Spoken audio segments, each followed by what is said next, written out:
إنا نحن نزلنا الذكر وإنا له لحافظون.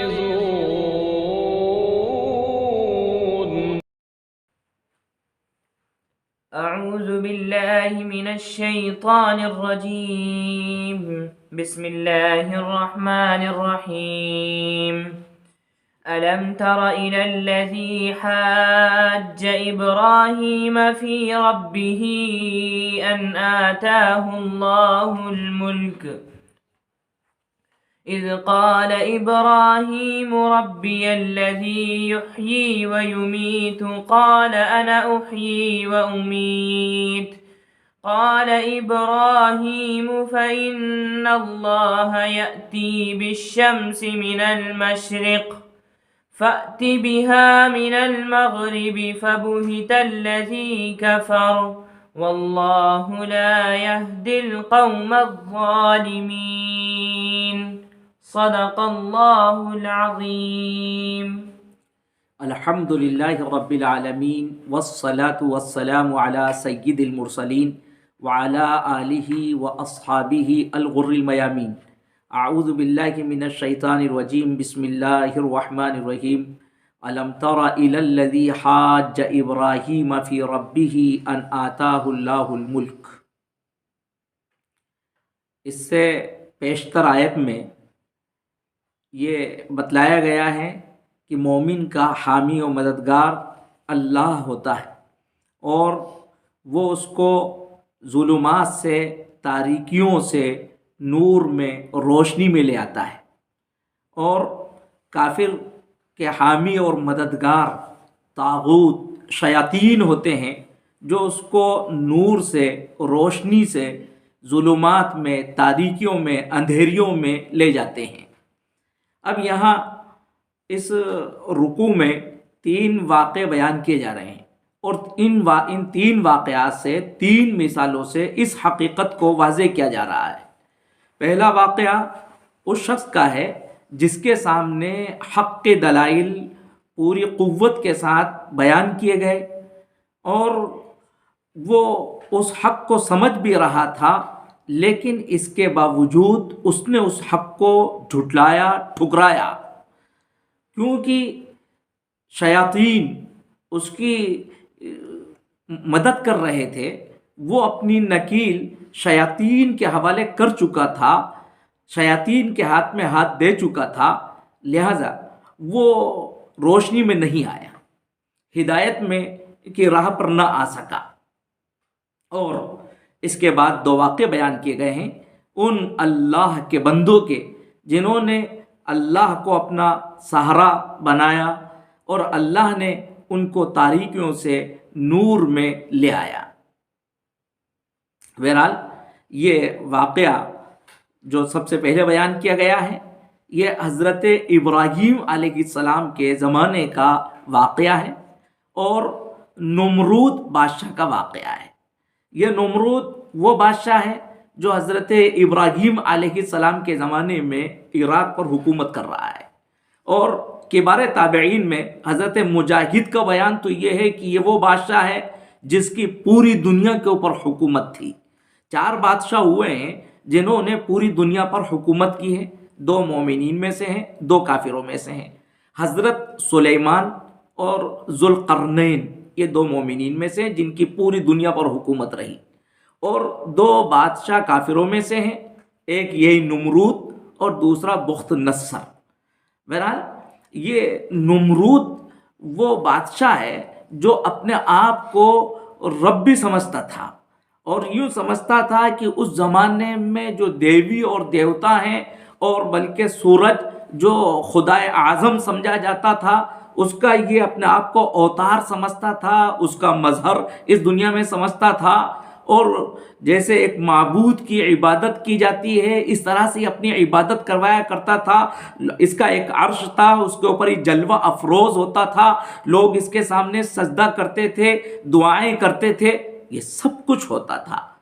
اور جب اس کو معلوم ہوا کہ حضرت ابراہیم علیہ السلام ایک رب کی دعوت دے رہے ہیں تو اس نے حضرت ابراہیم علیہ السلام کو اب طلب کیا. حضرت ابراہیم علیہ السلام اس کے دربار میں پہنچ رہے ہیں اور حضرت ابراہیم علیہ السلام کا اس کے دربار میں یہ محاجہ مباحثہ یہ بحث ہو رہی ہے. الم تر الی الذی حاج ابراہیم. الم تر، قرآن مجید کا یہ اسلوب اس سے پہلے بھی آپ کو بتلایا گیا تھا، خاص طور سے اظہار تعجب کے لیے ہوتا ہے. اور جب کوئی ایسا واقعہ ہو جو حیرت انگیز ہو، تعجب خیز ہو، تو اس وقت قرآن مجید اس اسلوب کو اختیار کرتا ہے. یا یہی اسلوب اختیار کیا گیا ہے. الم تر الی الذی، کیا آپ نے غور نہیں کیا اس شخص کے بارے میں، الذی حاج ابراہیم، جس نے ابراہیم سے محاجہ کیا. اور یہ ابراہیم علیہ السلام سے محاجہ مباحثہ بحث کرنے والا شخص نمرود ہے. اس نے کس سلسلے میں بحث کی ہے؟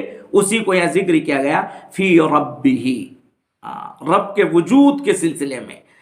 وہ رب کا منکر تھا، رب کوئی نہیں ہے. اگر کوئی رب ہے تو میں یہاں رب ہوں، میں لوگوں کی ضرورتوں کو پورا کر رہا ہوں. اور وہ اپنا آپ کو اس وقت سب سے بڑا اوتار اور رب یہ سمجھیے کہ خدائے اعظم سورج کا سب سے بڑا مظہر وہ اپنا آپ کو سمجھ رہا ہے. بہرحال اس نے جب یہ انکار کیا، قرآن مجید نے اس انکار کی وجہ کو بھی نمایاں کیا، ان آتاہ اللہ الملک. یہ اس نے انکار کیوں کیا؟ انکار اس لیے کیا کہ اللہ رب العزت نے اس کو ملک یعنی سلطنت عطا فرمائی تھی. ان آتاہ اللہ، ان کے پہلے یہاں پر ایک حرف محذوف ہے، یعنی لئن آتاہ اللہ، اس لیے کہ اللہ نے اس کو ملک سلطنت عطا فرمائی تھی. اور واقعتاً اس کا تقاضا تو یہ تھا کہ اللہ نے اس کو سلطنت عطا فرمائی ہے تو اس کو اللہ کا شکر بجا لانا چاہیے تھا، لیکن یہ اس نے شکر کے بجائے ناشکری کی. اور یہ ہوتا ہے، جو کم عقل ہوتے ہیں اکثر نعمت ان کے لیے گمراہی کا سبب بن جاتی ہے. یہ نعمت بھی اس کے لیے گمراہی کا سبب بن گئی. اور اس نے اقتدار کے خناس میں حضرت ابراہیم علیہ السلام کی دعوت کو ٹھکرا دیا. حضرت ابراہیم علیہ السلام سے اس نے یوں سوال کیا کہ مجھے بتلائیے کہ تمہارا رب کون ہے جس رب کی تم دعوت دیتے ہو. اذ قال ابراہیم ربی الذی یحیی و یمیت. اس موقع سے جب اس نے سوال کیا تو حضرت ابراہیم علیہ السلام نے اللہ کا، اپنے رب کا تعارف کرایا اور کہا میرا رب تو وہ ہے یحیی و یمیت، جو جلاتا ہے اور مارتا ہے. یعنی حضرت ابراہیم علیہ السلام نے ایسی واضح بات کہی کہ ہر شخص وہ کیسی بھدی عقل رکھتا ہو، لیکن واقعتاً اگر وہ موت اور زندگی کے مسئلے پر غور کرے گا تو مجبور ہو جائے گا اللہ کو ماننے پر.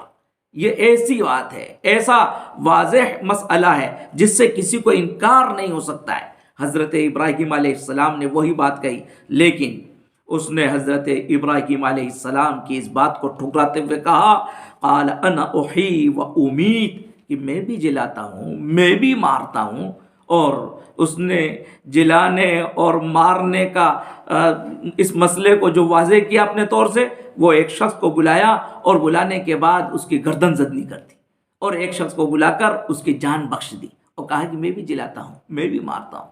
حضرت ابراہیم اللہ کے سچے نبی تھے، وہ سمجھ گئے کہ یہ بھدی عقل کا ہے اور اب اس سے بحث و مناظرہ نہیں کرنا ہے. اس لیے کہ نبی کے پیش نظر یہ نہیں ہوتا ہے کہ وہ کسی کو شکست دیں، کسی کو نیچا دکھلائیں. نبی تو یہ چاہتے ہیں کہ جو فریق ہے اس کے ذہن و دماغ میں توحید اتر جائے، راسخ ہو جائے.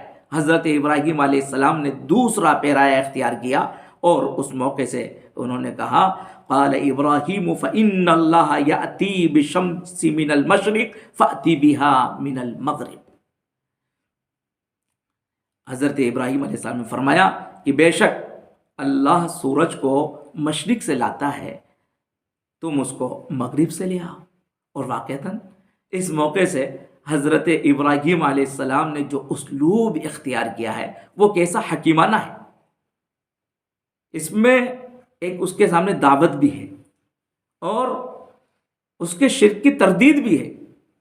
سورج کو خدائے اعظم سمجھا جا رہا ہے اور وہ اس کا اوتار اپنے آپ کو سمجھ رہا ہے، لہذا اس کی تردید بھی ہو رہی ہے کہ جس سورج کے سلسلے میں تم یہ عقیدہ رکھتے ہو، ذرا یہ مسئلہ کر کے دکھلاؤ، اس کو مغرب سے طلوع کر دکھلاؤ۔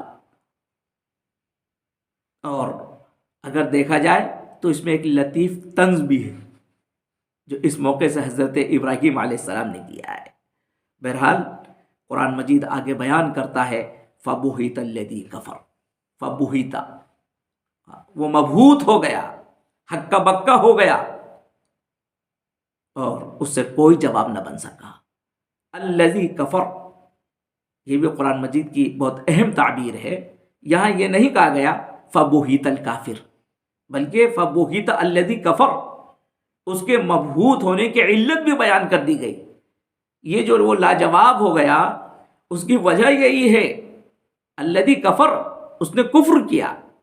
جب انسان کافر ہوتا ہے تو وہ حقیقت سے اندھا ہو جاتا ہے، کفر انسان کو اندھا کر دیتا ہے، اس کے کفر نے اس وقت اس کو لاجواب کر دیا۔ واللہ لا یہدی القوم الظالمین، اور اللہ ظالم لوگوں کو ہدایت عطا نہیں فرماتا ہے۔ ظاہر ہے اس کے لیے ہدایت کی راہ کھلی ہوئی تھی، وہ اس موقع سے حق کو قبول کر سکتا تھا، لیکن اس نے حق کو قبول نہیں کیا۔ تو پھر اللہ کی یہ بھی سنت ہے، جو حق کا انکار کرتا ہے تو پھر اللہ اس کو ہدایت عطا نہیں فرماتا، اور اس کو بھی ہدایت نہیں دی گئی، اور یہ آگے بڑھتا رہا، اور پھر اس نے حضرت ابراہیم علیہ السلام کو آگ میں ڈال دیا، اور اس کے بعد جو واقعہ پیش آیا وہ ایک مستقل واقعہ ہے۔ اللہ کی طرف سے حضرت ابراہیم علیہ السلام کی مدد ہوئی، اور وہ آگ حضرت ابراہیم علیہ السلام کے لیے گل و گلزار بن گئی، اور اس کے بعد اس پر، اس کی قوم پر اللہ کی طرف سے مچھر کا عذاب آیا، اور اتنے مچھر آئے کہ ان مچھروں نے ان کے جسم کا گوشت نوچ لیا، اور ان کے بدن کا پورا خون چوس لیا، اور یہ نمرود مردود، اس کے ناک میں ایک مچھر گھس گیا، اور اس نے اس کا ناطقہ تنگ کر دیا، اور وہ مچھر اس کے دماغ کو کھاتا رہا، یہاں تک کہ وہ مچھر چوہے کی شکل میں پہنچ گیا، چوہے کے برابر ہو گیا، اور 40 دن کے اندر یہ موت کے گھاٹ اتر گیا۔ بس جو انسان شیطان کے اپنے آپ کو حوالے کر دیتا ہے، یا شیطان جس کی ہمنوائی کرتا ہے، اس کا انجام بد یہی ہوتا ہے۔ اللہ رب العزت ہم سبھی کی حفاظت فرمائے، اور ہم سب کا حامی اور مددگار ہو جائے، آمین یا رب العالمین۔